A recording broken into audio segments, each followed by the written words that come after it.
WTF, working through factoring. Did you write that? I did. I could see, yeah. Yeah. The people who know me here in the building know I'm a huge smart aleck. Landline now, welcome back. Today we are talking about the Mid-America Trucking Show. Andrew King with the OOIDA Foundation and Paul Torlina with the Government Affairs Department join me now. Thank you, gentlemen, for coming in. Thank you. Glad to be here. Now, a big part of MATS is the education portion of the event, and you two will be a part of that.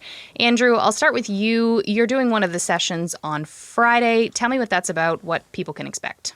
Yeah, so it's titled, do you want to fail? Well, if not, create a business plan. So we're going to focus on creating a business plan. And I know we've talked about that a lot here, but just going through the ins and outs of why and why it's important.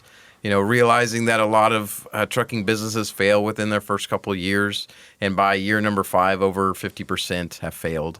And we don't want to see people do that or go through something like that. It's a big, big investment, and it's important for people to realize what those main reasons for failing are, and then to see also at the same time that you can navigate that. You can overcome that by simply making a plan, and then how to do that. I think a lot of people, when they hear business plan, their eyes get all big and they think, oh, I don't want to do that, or that's really complicated and complex, and they're thinking of all these charts and a big portfolio or something like that, and it's not like that at all. And so we kind of walk them through the process of all the things they need to do for that, and we spend a big chunk of our time in cost of operations, like how to do it, and a couple of ratios that can really help you see if you're in a safe place to maybe expand. Maybe you're wanting to become an owner-operator, maybe you already are and you're thinking about adding another truck. It can really apply to any place in the business that you're at the time.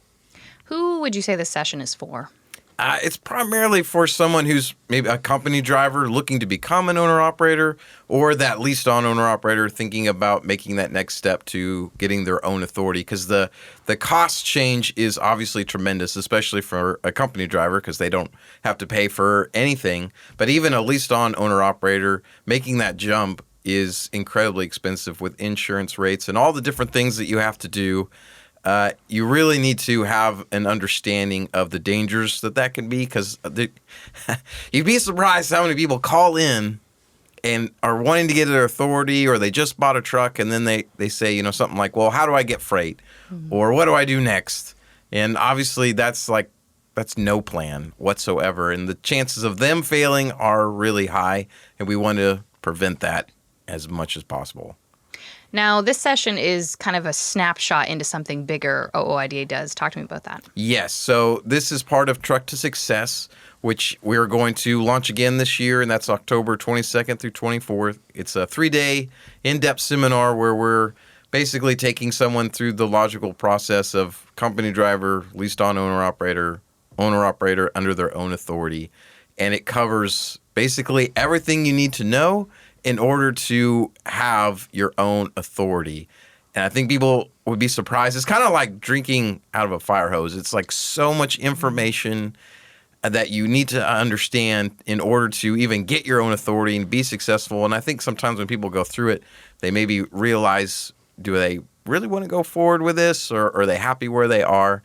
And so this has been hugely successful in the past. And when we measure success, it's not necessarily everyone who takes it is going to get their own authority, but they find that place that is safe for them, that really helps them to be successful in where they are. When and where is your session?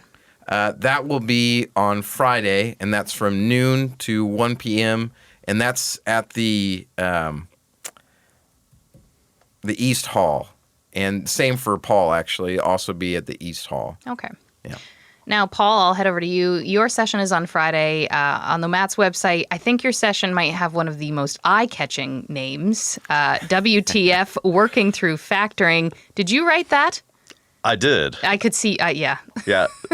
The people who know me here in the building know I'm a huge smart aleck. So I tried to do something that would be a little attention-grabbing, and I think a lot of people are also going to find out at MATS how much of a smart aleck I am. So I'm kind of trying to bring a little bit more irreverent, I guess, view of factoring to truck drivers mostly at the MATS seminar coming up. And I'll be on Saturday morning at 10:30. Mm-hmm. Tell me more about some of the things you'll be touching on when it comes to factoring. Sure. I think the main focus is OOIDA has always opposed factoring and said that it's not a great idea. It's something that puts your business at risk from the first day that you do it. We're not going to come off of that stance, and that's something that I want to make sure we communicate to everyone as I go through my presentation. It'll be more of a, here's what you got to look out for. Here's what bad factoring companies are doing to people. We're going to look at very briefly, we're going to look at some contract language in factoring agreements that is a problem for owner-operators or carriers. Really what I'm trying to do is get across to everybody how risky these things are. But at the same time, factoring has come a long way. It used to be more shady, backroom operation, payday loan type of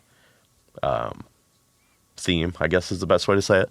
These days, factoring is a multi-billion-dollar industry, and it looks a lot more like mortgage-backed securities or other complex financial vehicles and investments that are out there. So we have to talk about that, because while we're saying, hey, don't do it, it's very risky, it can work in very limited and specific examples, and we're going to talk about those too, what to look out for.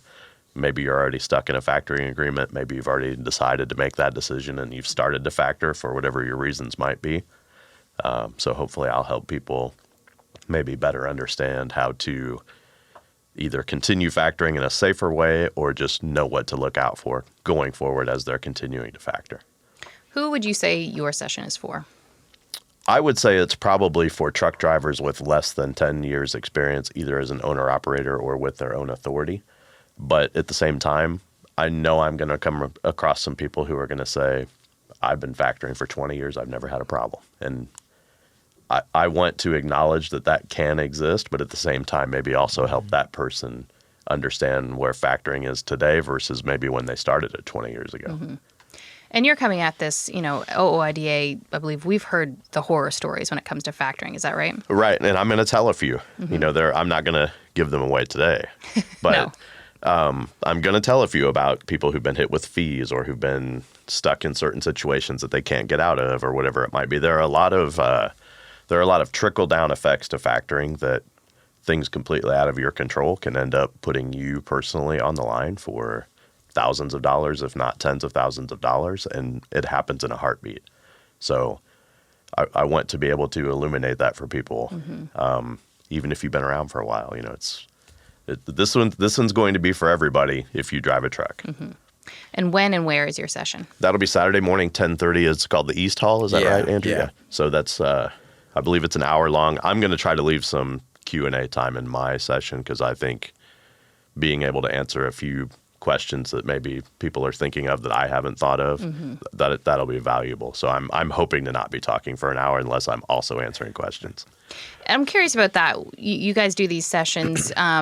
You give out information. Do you feel like you also learn when you do like a question and answer? Andrew, I'll start with you. Absolutely. I mean, there's just so many different things going on in trucking, and we can kind of be sometimes isolated in OOIDA, and so it's really good to be able to see the truckers, to get to know them, to hear their story, kind of like what Paul's mentioning. There's some that do succeed. There's some that obviously fail, and just learning the ins and outs of what they're going through, because there's just so much to trucking. It's not a cookie cutter type of industry. There's so many different types of operations that there's always something to learn. I mean, I've been here at OOIDA for 13 years, going on longer, and I'm learning something all the time. And so it really helps to actually interact with the truckers face to face.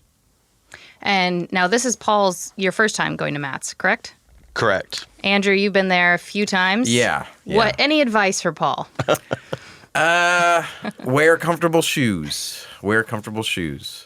But it is nice, like I said, and I just kind of re-emphasizing what I just mentioned, for someone like Paul and I, where we're not on the phone every day, when you actually get to talk with members face to face and to see their experiences and their understanding, their ideas on things, and sometimes it's different than what we expect, and that really helps us all grow.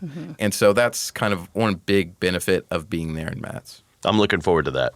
All right, gentlemen, thank you so much. Thank you. Thank you.